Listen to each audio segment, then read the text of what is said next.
जय मां विंध्यवासिनी, हर हर महादेव। आप सभी का स्वागत है आपके अपने यूट्यूब परिवार फेसबुक पेज में। नवरात्र में हवन किस प्रकार से करें या किसी भी अनुष्ठान को करते हैं तो सरल विधि क्या है।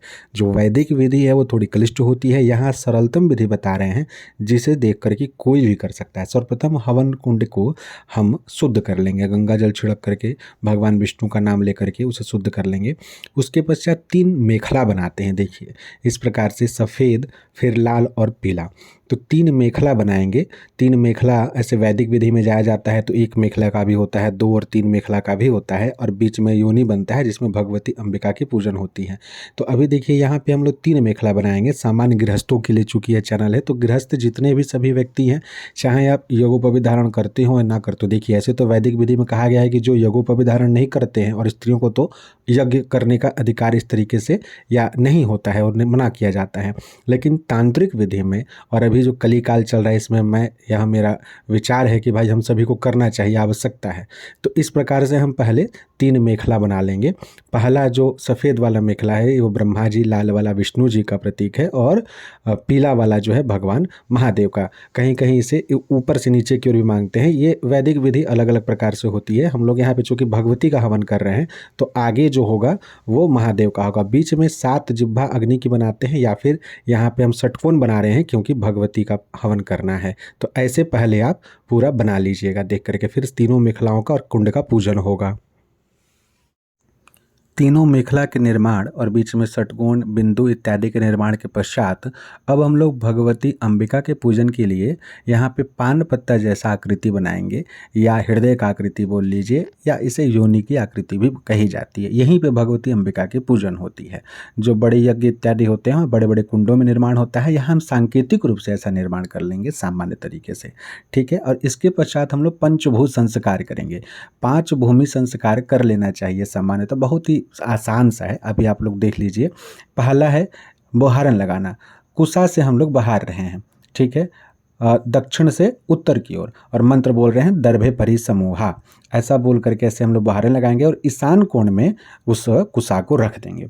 उसके पास दूसरा है गोबर और जल से भूमि को लिपा जाता है। हवन कुंड को वहाँ पे जो बना है वेदी उसे लिपा जाएगा। अभी हम लोग सामान्य जल ही हाथ में लेकर के छिड़क दे रहे हैं मंत्र बोलते हुए, गोमयोदकेनोपलिप्य, मंत्र आप बोलते हुए ऐसे जल छिड़क देंगे। इसके पश्चात तीसरा है स्त्रुआ से, जिसे हम लोग आहुति करने वाले हैं उससे, या फिर कुश मूल से, कुशा से ही हम लोग पश्चिम से पूर्व की ओर 10 अंगुल लंबी रेखा खींचेंगे। ये देखिए नीचे पश्चिम है, ऊपर पूर्व है, तो नीचे से ऊपर। और सबसे पहला जो रेखा खींचे हैं वो किधर था, वो दक्षिण की ओर था। दक्षिण से उत्तर की ओर 3 रेखा खींचे।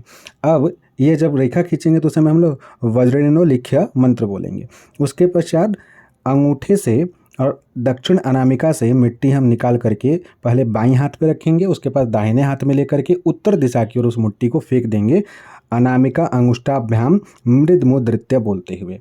यह चौथा हो गया। अब 5वां जो है, पुनः हाथ में जल लेकर के हम सींचेंगे, उदकेनाभयुक्ष ऐसा बोल करके। अब इस प्रकार से पंचभूत संस्कार हमारा पूर्ण हो जाता है। पंचभूत संस्कार पूर्ण। अब हम कुंड पूजन, गणपति पूजन, अंबिका पूजन, तीनों मेखलाओं का सामान्य संक्षिप्त पूजन करेंगे, बृहद विधि से नहीं। सर्वप्रथम हम हाथ में पुष्प लेकर के गणेश अंबिका का स्मरण करते हुए एक पुष्प चढ़ा देंगे।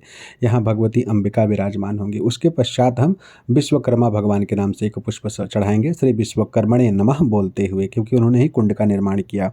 अब उसके पश्चात तीनों मेखला, जो सफ़ेद वाली मेखला है चूँकि हम भगवती के निमित्त कर रहे हैं, तो प्रथम मेखला ब्रह्मा जी के नाम से श्री ब्रह्मणे नमः, दूसरा विष्णु जी के नाम से श्री विष्णवे नमः बोलते हुए एक पुष्प रख देंगे जो लाल मेखला है। और जो पीला मेखला है चूँकि ये भगवती का हवन है तो भगवान रुद्र के नाम से श्री रुद्राय नमः बोल करके एक पुष्प वहाँ चढ़ा देंगे। इस प्रकार से मेखला इत्यादि की पूजन पूर्ण होती है। अब हम अग्नि स्थापन करेंगे। अब अग्नि स्थापना के लिए सर्वप्रथम आग्नेय कोण में हम लोग एक दीप प्रज्वलित करेंगे श्री अग्नि देवता अरमा स्वाहा के नाम से, और उस दीप से ही हम एक लकड़ी के ऊपर में कपूर इत्यादि रख करके अग्नि प्रज्वलित करते हुए सर्वप्रथम कुंड में अग्नि की स्थापना होगी। अग्नि कोण में कुंड के भीतर कैसे करना है उसे देखिए। सर्वप्रथम हम लकड़ी के ऊपर कपूर रखें और इसे प्रज्वलित करते हुए अग्नि कोण में देखिए हम यहाँ पर इस लकड़ी को रख दिए हैं। अब उसी में से थोड़ा सा क्रव्यादि अंश निकाल करके दक्षिण पश्चिम के कोण, नैऋत्य कोण में रखना है। जो शमशान की अग्नि होती है, क्रव्यादि अग्नि, उसे से भी निकाल करके रखा जाता है। तो उसे पहले रख लेंगे, बाद में उसे कुंड से बाहर निकाल देंगे और शुभ अग्नि से हम देवताओं के निमित्त आहुति प्रदान करेंगे। यह देखिए, यह दक्षिण पश्चिम कोण में रख दिए। अब हम देखिए बिना किसी वैदिक मंत्र के बिल्कुल सामान्य सब इसे कर सकते हैं। 3 बार अग्नि कुंड के ऊपर में हम श्री अग्नि देवताय नमः इस तरीके से 3 बार बोलते हुए हम इसे घुमाएंगे अग्नि कुंड के ऊपर में और बीच में हम स्थापित कर देंगे। अब यह जो क्रव्यादि अंश है इसको बाहर निकाल लेना है, ठीक है, इसे रखनी नहीं है। सावधानी पूर्वक निकाल लीजिएगा इसे और एक लकड़ी के ऊपर रखिएगा ताकि आसानी से निकाला जा सके। अब इसके पश्चात हम कुश से परिस्तरण करेंगे। कुश से परिस्तरण करने का अर्थ हो गया, एक एक कुशा जो है अग्निकुंड के, यह जो अग्निकुंड है इसके चारों ओर बिछाना है। उसे कहा जाता है कि जो भगवती स्वाहा है, अग्नि देवता की शक्ति, उन्हें हम वस्त्र प्रदान करते हैं जब ये कुशा बिछाते हैं। तो बिना कुशा के अग्नि देवता की धर्मपत्नी जो है वस्त्र रहित रहेंगी। तो इसलिए यहाँ पर हम यहाँ कुश बिछा रहे हैं चारों ओर। इस प्रकार से कुश बिछाने के पश्चात ही हम अगला विधि जो होगा वो करेंगे। तो ये सामान्य विधि है, बिल्कुल इसे सभी लोग जितने भी गृहस्थ व्यक्ति भगवती के निमित्त करने वाले हैं, देवी दुर्गा के निमित्त या अपने इष्टाराध्य के निमित्त हवन करने के लिए, इस विधि से ही आप पूरा देख करके करते जाइए। ओम अग्नये सांडिल्य गोत्र में ध्वज मम सम्मुखो भव। इतना बोल करके आप देखिए यहाँ पर भगवान अग्नि देवता का आवाहन कर लेंगे इस तरीके से। और चूंकि भगवती का आवाहन कर रहे हैं तो उल्टा त्रिकोण के रूप में हम यहाँ लकड़ी सजा रहे हैं। सामान्यतः चारों ओर सजाया जाता है। इस तरीके से पहले लकड़ी सजा लीजिए, फिर पावक आग्नेय नमः बोलते हुए हम अग्नि देवता का पूजन कर लेंगे। पावकाग्नेय नमः। आवाहनार्थ पुष्पं समर्पयामि, हस्तो अर्घ्यं समर्पयामि, पाद्योः पादं समर्पयामि, मुजाचमन्यं जलं समर्पयामि, स्नानार्थ शुद्ध जलं समर्पयामि, पुनः अक्षत गंधादि अक्षत पुष्प इत्यादि समर्पयामि। इस प्रकार से यथाशक्ति बोलते हुए कि हे अग्नि देवता, हम आपको पुष्प इत्यादि अर्पित करते हैं, ऐसा पावकाग्नेय नमः मंत्र बोलते हुए आप समर्पित कर देंगे।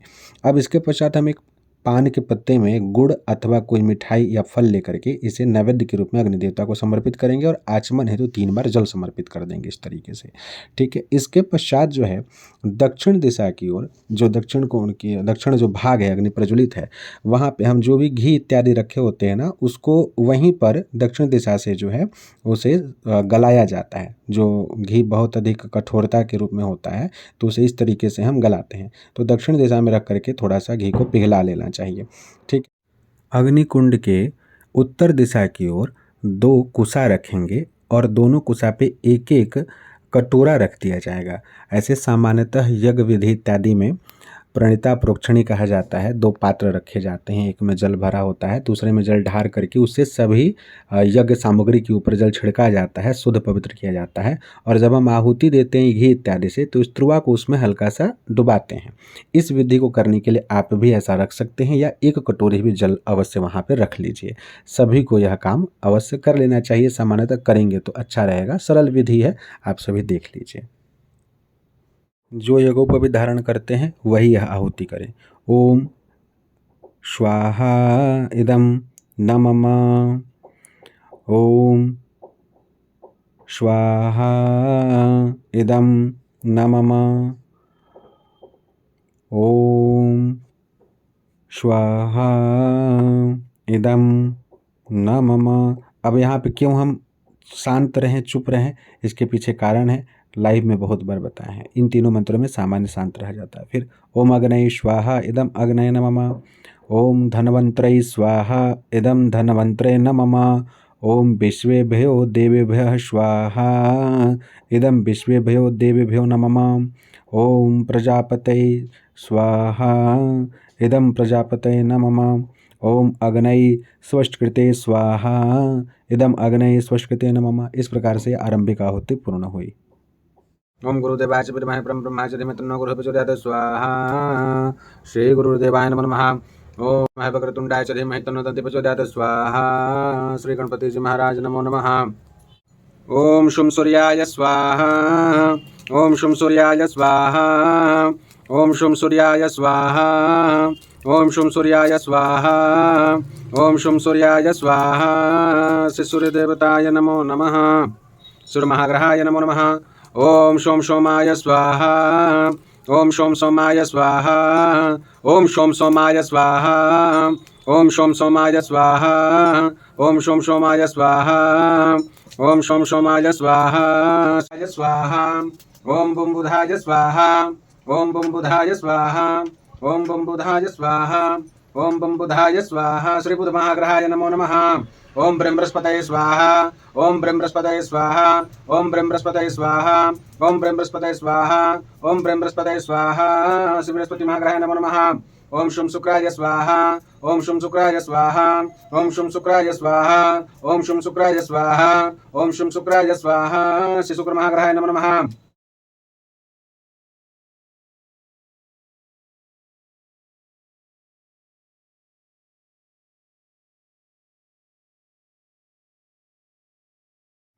क्रमगत हवन के सभी मंत्र सामान्य जो हर स्त्री पुरुष कर सकें, प्रतिग्रस्त कर सकें, उसका एक पीडीएफ बना करके वीडियो के डिस्क्रिप्शन में डाल दिए हैं, उसे डाउनलोड कर लीजिए और देख देख करके कीजिए।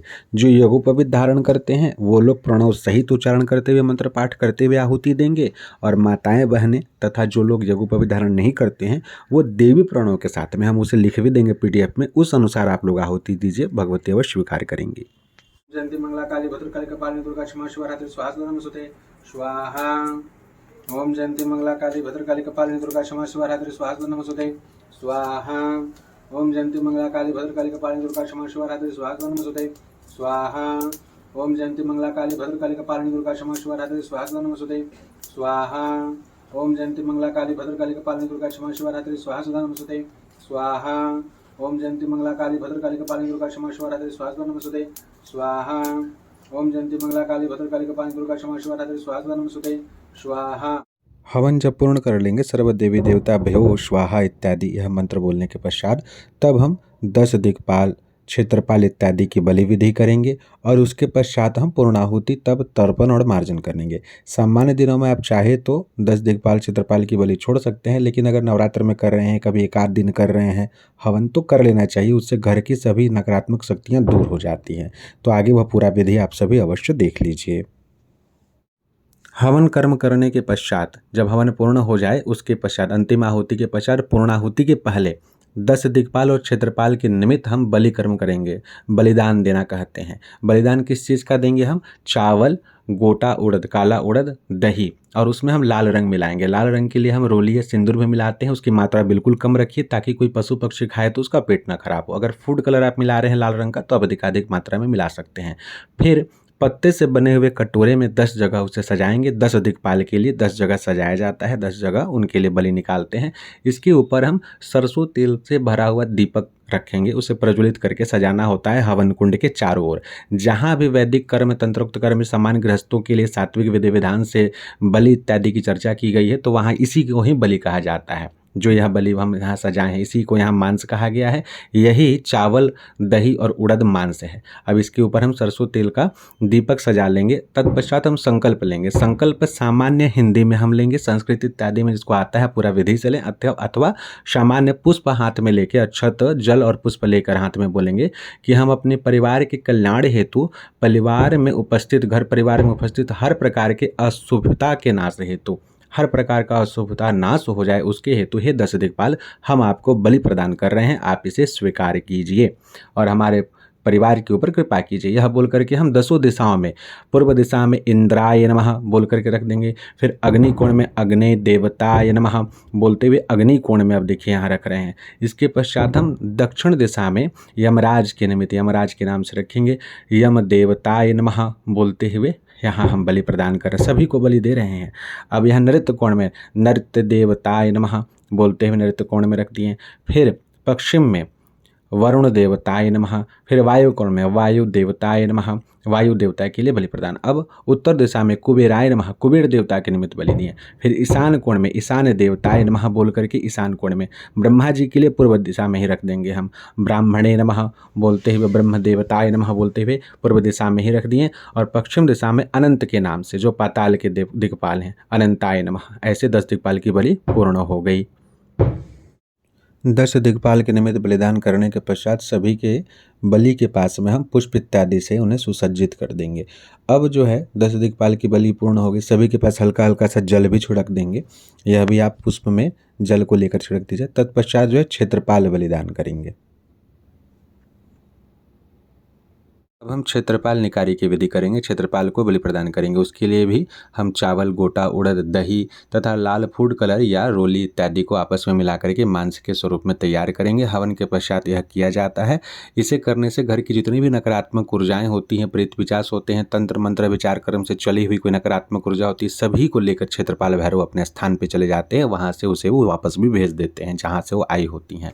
तो इसके लिए पहले हम ऐसा मांस बना करके सजा लेंगे। इसे ही वैदिक मांस कहा जाता है, सात्विक मांस कहा जाता है। इसके ऊपर चौमुख दिया सरसों तेल का सजाएंगे। दूध से बनी हुई मिठाई रखेंगे। पानी का एक पात्र रख दिया जाएगा कुल्हड़ में।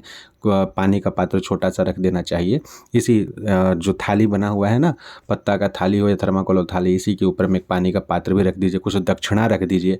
उसके पश्चात हाथ में फूल और अक्षत लेकर के संकल्प कर लेना चाहिए। सामान्य हिंदी में भी आप बोल के कि हे क्षेत्रपाल भैरव, मेरे घर से सभी नकारात्मक ऊर्जा को लेकर के आप अपने स्थान पर चले जाइए और मैं यह बलि आपके स्थान पर उपस्थित और आपके निमित्त एवं सभी डाकनी साकनी प्रेत पिशाचों के निमित्त दे रहा हूँ। आप सभी को संतुष्ट कर दीजिए। यह बोल करके यह पात्र पूरे घर में घुमाइए। प्रत्येक सदस्य के सर के ऊपर से उतारिए और निर्जन स्थान में ले जाकर के रख दीजिए। घर से दूर ले जाकर के रखना चाहिए। जब हम क्षेत्रपाल, दिक्पाल इत्यादि की बलि कर लेंगे तब हम पूर्णाहुति करेंगे।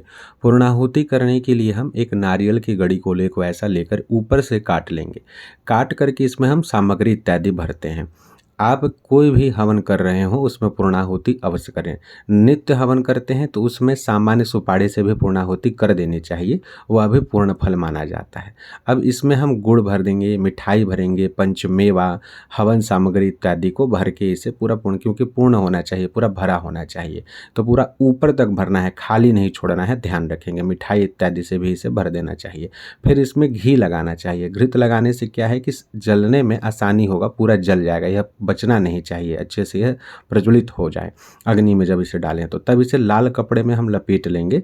लाल ही कपड़ा होना चाहिए। लाल कपड़े में लपेट करके तब इसे पान पत्ते के ऊपर रखा जाता है। और कभी भी पूर्णाहुति खड़ा होकर दिया जाता है, बैठ के पूर्णाहुति ना दें।